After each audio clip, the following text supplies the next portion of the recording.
Hello guys, আজি মই সয়াবিনৰ কাৰি বনাম। এয়া চাওক, সয়াবিন আমি বইল কৰিলোঁ।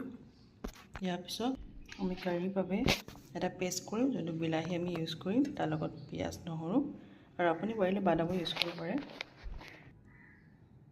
এতিয়া মই অলপ হালধি দিম,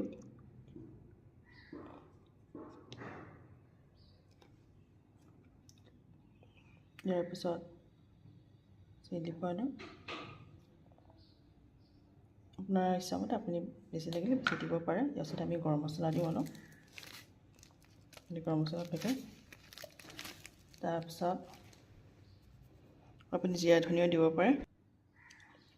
চাওক, এয়া হয় জিৰা ধনিয়া পাউডাৰ, লগতে দি দিম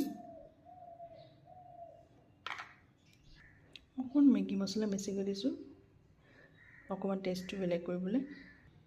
ইয়াৰ পিছত আমি দিম অলপ নিমখ, আপোনাৰ অনুসৰি টেষ্ট অনুসৰি নিমখটো দিব। তাৰপিছত আমি অকণমান চেনি দিম, অলপ চেনি দিলোঁ। এতিয়া আমি এটা পেষ্ট কৰিম। আমি এইটো সয়াবিন অলপ ফ্ৰাই কৰি লৈছোঁ, অলপ বাটাৰ আৰু অকণমান ৰিফাইন অইল দি পেলাই, ঠিক আছে। ইয়াতে আপুনি অলপ হালধি, তাৰপিছত চিলি পাউডাৰ আৰু নিমখ এনেকৈ দি পেলাই কৰিলে হয়।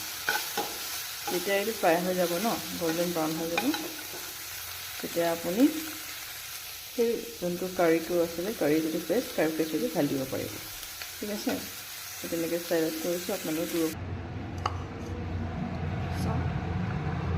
কাৰি কৰিলোঁ, কাৰি হৈ আছে। এতিয়া আমি ধনিয়া পাত দিম।